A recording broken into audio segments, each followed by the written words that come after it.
એ 5 લાખ રૂપિયા હું મારી સજ્જન જગ્યાએ લાઇબ્રેરી બનાવવા માટે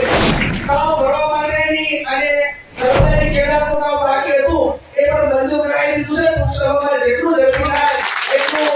એ કામ તમારી નર્મદા કેનાલથી તળાવ ભરાય એ જે માંગણી એ રીતની બાકી છે ને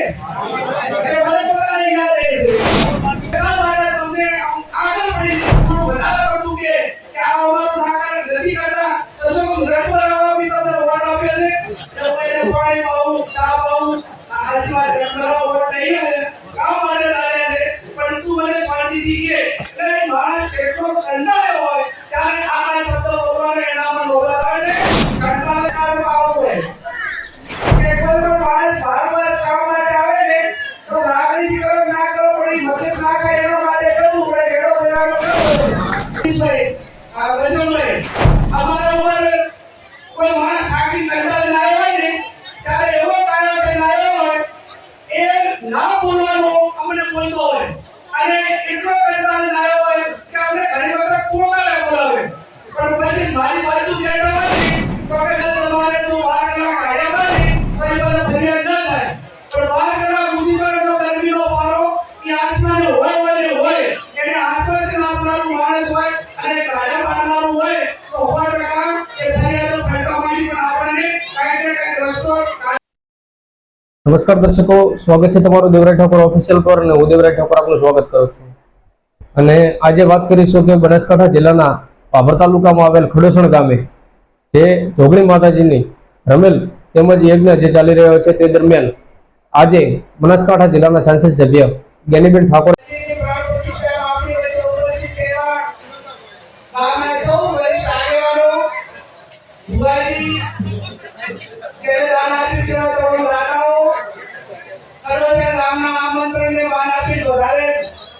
સૌ શ્રેય સંબંધી વડીલો યુવાન ભાઈઓ અને બહેનો સૌપ્રથમ તો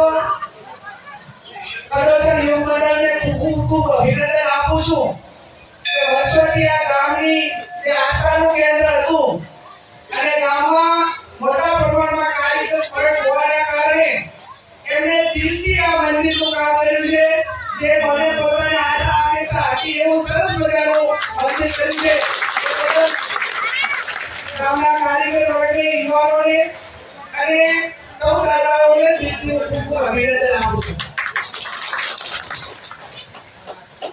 દીકરીઓને વિનંતી બેટા બેસો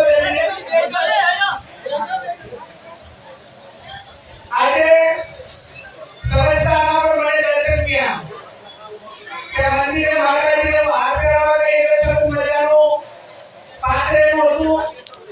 સરસતા હતી. હું વારંવાર બેઠકમાંથી જ્યારે આવું ત્યારે ટકોર કરતી કે ના ભાઈ આ તમે દર મહિને અહીં જમવા રાખો છો બધાય ખાલી 2 ફૂટ જગ્યા સાફ કરો તો આખી જગ્યા સાફ થઈ જાય એટલે ધીમે ધીમે રીચડી પણ આ તમે ખૂબ સારું કર્યું છે. એક વાર કીધું 2 વાર કીધું 3 વાર કીધું આજે મને પોતાને એવું થયું કે અમારા રાજકારણમાં આવવું હોય કે કોઈ પણ માણસ વારંવાર કામ માટે આવે ને તો લાગણીથી કરો ના કરો પણ મદદ ના કરે એના માટે કરવું પડે. એનો પ્રયાસ કરવો ભાઈ બોલાભાઈ એટલે અમે તો એમ છું કે આ બેન બહાર કહીએ કે તેનો એક વખત ચલો પણ ખૂબ સારું કરવા માટેના પ્રયત્નો ગામે કર્યા છે. ગામે જેટલા અભિનંદન આપીએ એટલા ઓછા. હું એટલા માટે વારંવાર ટકો કરતી કે શંકર ભગવાનના મંદિરે દર્શન કરવાનું ને એટલે મને એટલો આનંદ થાય એટલું ચોખ્ખું હોય એટલે સાક્ષાત ભગવાન આપણને આમ રૂબરૂ દેખાતા હોય આમ દિલથી દર્શન કરવા માટેનો આપણને ઉમંગ ને ઉત્સાહ આપણે પોતાને પ્રેરણા રહે અને આ દર્શન કરવા આવે એટલે બધું રમણ ભવન હોય એટલે આટલા વાતમાં હોય તો પછી કેવું પડે ના કેવું પડે આપણે બીજા ગામમાં હોય તો બરોબર છે પણ શંકરનું મંદિર એકદમ ચોખ્ખું અને માતાજીના મંદિરમાં થોડું આપણને એની ઉણપ લાગતી હતી પણ આજે તમે ઉણપ પૂરી કરી છે. ભાઈને એમને પણ વિનંતી કે ત્યાંની મંદિરની સ્વચ્છતા રહે અને કોઈ એક માણસ ના કરીએ પણ એક એવો વ્યક્તિ ગામમાં રાખી લો કે ભાઈને ભલે એને બધા તમે જે બચત કરતા હોય યુગ મંડળ છો એ બીજા કોઈ આપે કે ના આપે પણ જેટલું યુગ મંડળ લ્યો આની અંદર એ 50 રૂપિયા પ્રમાણે એક માણસને આપશો ને તો પણ એ રાજ્ય રહેશે ને આખા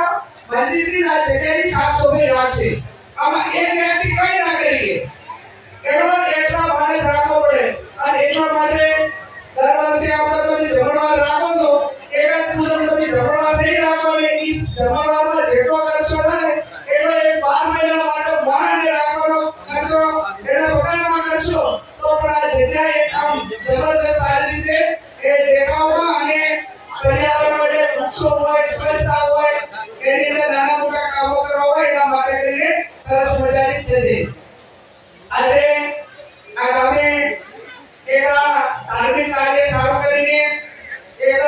સરસ મજાની સૌને પ્રેરણા પૂરી પાડી છે. હું યુવકોને અપેક્ષા રાખું એમની પાસે કે સરસ મજાનું તમે માતાજીનું મંદિર કર્યું એવી જ એવી આ જ્યાં તમારે ગામમાં જગ્યા નક્કી કરવી હોય હું તો એમ માનું છું કે અહીં આજુબાજુ આ કમ્પાઉન્ડમાં જ કરજો અને એ લાઇબ્રેરી બનાવજો. એ 5 લાખ રૂપિયા હું મારી સજ્જન જગ્યાની લાઇબ્રેરી બનાવવા માટે આ ખેડૂતોમાં મને એટલી લાગણી કે તમે જેટલું માંગ્યું છે એટલું મેં પૂરું કરવા માટેના પ્રયત્નો કર્યા છે. લગભગ હું એવું નહીં મને યાદ કે આ ગામની કોઈ પણ માંગણી મારી પાસે બાકી હોય એક તળાવ ભરવા માટેની અને નર્મદાની કેનાલનું કામ બાકી હતું એ પણ મંજૂર કરાવી દીધું છે. ટૂંક સમયમાં જેટલું ઝડપી થાય એટલું એ કામ તમારી નર્મદા કેનાલથી તળાવ ભરાય એ જે માંગણી એ બાકી છે ને એટલે મને પોતાને યાદ રહે છે બાકી છે એની આજે મને યાદ પણ છે એટલે વહેલામાં વહેલું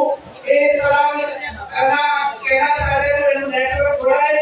એ કામ કરવા માટેના પૂરેપૂર ઝડપી લાવવા પ્રયત્નો કરીશ. જે 5 લાખ રૂપિયા હું જે આપું છું એ લાઇબ્રેરી બને. લાઇબ્રેરી એટલા માટે કે શિક્ષણની પણ હવે જરૂર છે. આપણે ધાર્મિકતા આ બધું જ આજના બધું જ બરોબર છે પણ જ્યાં સુધી આપણા દીકરા દીકરીઓ ભણશે નહીં સારું શિક્ષણ લે તો આવનાર પેઢી દર પેઢી એ બહુ હવે આ સમય છે એના કરતા પણ મુશ્કેલીનો સમય આવવાનો છે અને મુશ્કેલીનો સમય આવવાનો છે ત્યારે શિક્ષિત હશે તો નાનો મોટો ધંધો રોજગાર કરે નોકરી કરે અને ક્યાંક બહાર જઈને પણ પોતાનું એનામાં પોતાનું જ્ઞાન હોય એનામાં પોતાનું મનોબળ મજબૂત હોય એને પોતાને એમ લાગે કે હવે અહીં મને રોજગારી કે મારું ઘરનું પવન નથી થતું તો હું ગમે ત્યાં બહાર છું પણ એ ચાલે આવશે એનામાં પૂરેપૂરું જ્ઞાન આવશે એનામાં શિક્ષણ આવશે એનામાંથી તમામ કુટેવો નાના મોટી હશે એ નીકળશે કોઈ 100% કાર્યમાં એ આગળ વધવા માટેના પ્રયત્નો કરશે. બહેનોને પણ મારી વિનંતી કે આજે સમય બદલાવો છે. આમ તો મોટા ભાગે 90% એ ઠાકોર સમાજ છે પણ અહીંયા રબારી સમાજ હોય કલાલ સમાજ હોય બીજા પણ નાના મોટા સમાજો છે એ તમામને ભાઈચારાની ભાવના સાથે તમે રાખો છો અને હું ઠાકોરને વિનંતી કરું છું કે આ 10% તમારો પોત રહીને બેઠા છે એને અડધી જરૂર પડે તો મદદરૂપ બનજો એને બધાનું રક્ષણ કરજો એની પણ હું તમને બધાને વિનંતી કરું અપેક્ષા રાખું. બહેનોને જેમાં ભાઈઓને વારંવાર કહેતી કે ભાઈ માતાજીના મંદિરમાં આ બધાનું સ્વચ્છતા આવે એવું કરો તો એમણે કહ્યું હવે તમને પણ વિનંતી કરું છું કે આપણા ભાઈ પ્રસંગો હોય લગ્નના પ્રસંગો હોય ધાર્મિક પ્રસંગો હોય જોગણા હોય આવું બધું હોય ને એ ટાઈમે ઘરમાં પ્રસંગ હોય ને ઘરમાં કોઈ 5 જણની હવે ટીમ બનાવી નાખો કે ભાઈ આપણે ઘરે નાના હોય છે તો આ 5 જણને વરને પોકવા માટેની સામગ્રી બધી તૈયાર કરી નાખી કે ભાઈ જે પ્રસંગો હોય કે અહીં નાના મોટા આ તો વર કોરને હોય તો હળવો કરી નાખીને કાપી નો ના જડે ને બધું મોર નો ના જડે પગનારી ના સમય બદલાવો છે તમે લુગડો પહેરાવો આજે એટલે આ તમને ખબર જ છે કે વર્તો ખાવા તો તમે કોઈ વાળો હો વર્ષોથી બધું તે લાગુ પડી કે મહિનાનું કામ છે આજનું કામ નથી કોઈનું મને ઘણા બધા છોકરા મારે છે એટલે મને ઓળું થાય કે છોકરું જે કામો માને ને મને ક્યાં બધા તો કરડો બોલવા થાય છોકરાનો પાછા આવે અને ખબર છે કે ભાઈ તમે તારીખ લઈ ગયા છો છોકરું કરવાનું છે તો હવે તમારે બધી સામગ્રી નાખી રાખવી પડે જોરનારી પગનારી બધી અને वो પગનાર જે સરકારી 5 કે 10 15,000 રૂપિયા વાપરીને છોકરું રાખે માનતા રાખે બોલ લાવે આગળ લાવે ઘરે વરરાજાને પોકવાનો તો 2-5 લાખ રૂપિયા રાખીને ખર્ચો કરીને પ્રસંગ કરે પણ એની અંદર જ્યારે પોકવાનો હોય ને ત્યારે રમેશભાઈ આપણા કોટાના ઘઉંને સોગા હોય આની પણ બોલેલા ના હોય એટલે કમસે કમ 2 કિલો કે 5 કિલો કોટાના ઘઉં હોય કે સોગા હોય એટલે આગલે દાડે વરને પોકવાનો કે તમે એને ઈ ધોઈ નાખવા પડે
જવાનું છે એટલે તમે મને ઝડપી રજા આપજો એટલે તમે બધી સરસ મજાની વ્યવસ્થા ઝડપી કરી નાખી અને પહેલામાં પહેલું કલેક્ટર બેન તમને ભાષણ આપી દે છે પણ મંડપમાં વિભાગની કામગીરી જે વાર્તા હોય એમને વિનંતી કે તમારા ભાઈ થોડો લાંબો રાખવો પડે અથવા તો પછી આપણી બેઠક વ્યવસ્થા આ બાજુ રાખવી પડે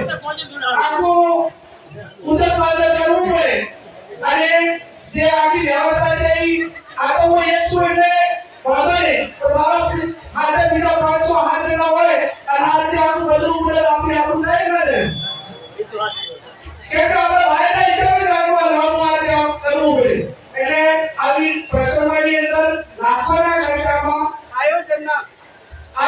અભાવે નાની મોટી કેર લેવાના કારણે ક્યાંક ને ક્યાંક એની અંદર સતી રહી જતી હોય એટલે આવનાર સમયની અંદર આ સરસ મજાનું જે કામ કર્યું છે એની રીતે લાઇબ્રેરી બને ગામમાંથી લેસનમાંથી બધા મુક્ત થશો અને દર મહિને જ્યારે તમારે ઘરે બાળકનો જન્મ થયો હોય કોઈ હગાઈ કરી હોય કોઈ પણ ઘરનો પ્રસંગ કર્યો હોય તો આ જોગમાયાના માતાજીના નામે તમારે યથાશક્તિ 500 કે 1000 ની પાવતી બનાવજો અને પાવતીના બધા પૈસા ભેગા થાય કે આ ગામની લાઇબ્રેરી ચાલે અને છોકરા બધા વાંચે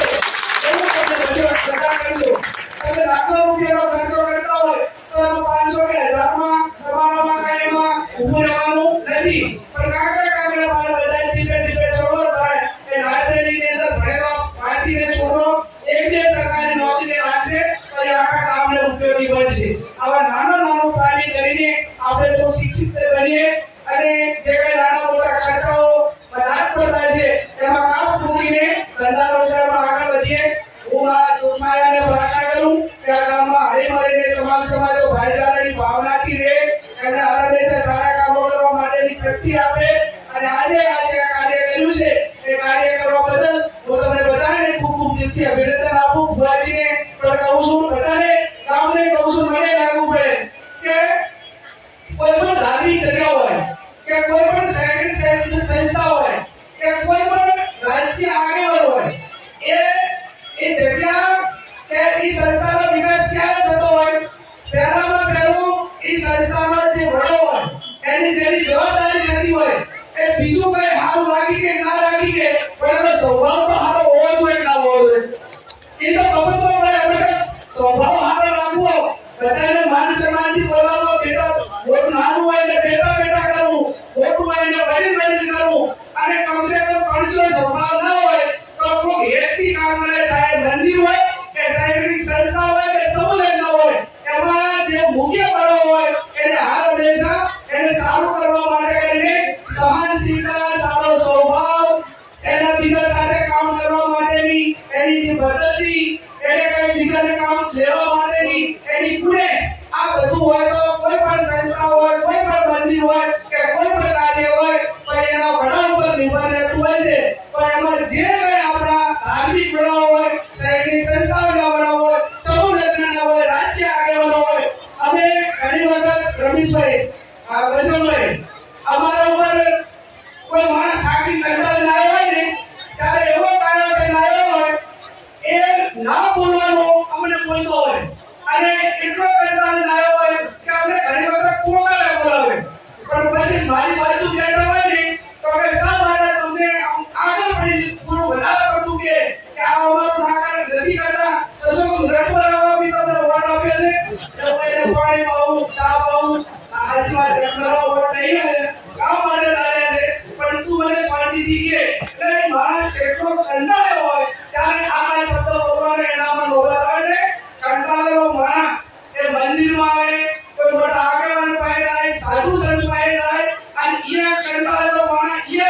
એને એવું ને એવું હોય એને ડબલ તાકાતથી કંટાળે કે ના કંટાળે એટલે હર હંમેશા કાયે તેવા માણસને આશ્વાસનના સ્થળ છે કે તમારે એને ધીરજપૂર્વક ખમા કરીને એને નાના મોટા ડાલો પાડીને કામ એનું થાય તો કરવું પણ એને આશ્વાસન આપીને એને મદદરૂપ કરવા માટેના પ્રયત્નો કરવા આ દરેક માણસને આ ગુણ કેળવવા માટેની જરૂર છે મોટું હોય તો મોટા અને નાનું હોય તો નાના પ્રમાણમાં પણ દરેકના વ્યક્તિના માણસ માત્રમાં આ ગુણમાં પ્રેરણા આવે તો માનું ત્યાં સુધી નાના મોટા ઝઘડા ટંટા નાના મોટી ફરિયાદો આ તે તમારા મને ફરિયાદની ખબર છે માસ્ટર કે ફરિયાદ તમારે જો 12 કલાક કાઢ્યા બને તો એ બધા ફરિયાદ ન થાય, પણ 12 કલાક સુધી તો ગરમીનો પારો એ આસમાને હોય એને આશ્વાસન આપનારું માણસ હોય અને કાઢા પાડનારું હોય તો 100% એ ફરિયાદો ફટકામાંથી પણ આપણને કાંઈક ને કાંઈક રસ્તો કાઢીને એ પરિવારો બેનિફિટ થતા આપણે એને બચાવી શકીએ છીએ. ત્યારે આજે સુંદર મજાના આ કાર્યક્રમમાં મને આમંત્રણ આપ્યું અને આપ સૌને દર્શન કરવાનો મોકો આપ્યો એ બદલ આપ આયોજકોનો આભાર. વખાણ જ કરું તો એનો સુધારો નહીં આવે, ક્યાંક ને ક્યાંક થોડુંક ટકોર કરવાની હોય, ક્યાંક વિનંતી કરવાની હોય, ક્યાંક કહેવાનું હોય એ નવી પેઢીને, યુવાનોને, વડીલોને, આગેવાનોને હું ના કહું તો કોણ કહે, એટલે તમે ઠપકો ના સાંભળતા, એને ખોટું ના લગાડતા. એટલા માટે કે તમારી બેન શું, દીકરી શું, અને હું નહીં કહું તો તમને કોણ કહે છે? મારો પોતાને તમને ક્યાંક ને ક્યાંક મારો વાંક હોય તો તમે પાછા આગેવાનો કહેતા હો છો, એમ ક્યાંક નાના મોટું કંઈક કરવા દેવું, સુધારા જેવું હોય તો એમાં ફરજના ભાગરૂપે કરું છું. આપ સૌ હળી મળીને ભાઈચારાની ભાવનાથી રહી અને આ ગામને ખૂબ આગળ વધારો. મારા જગદંબા જોગમાયાના આશીર્વાદ આપ સૌના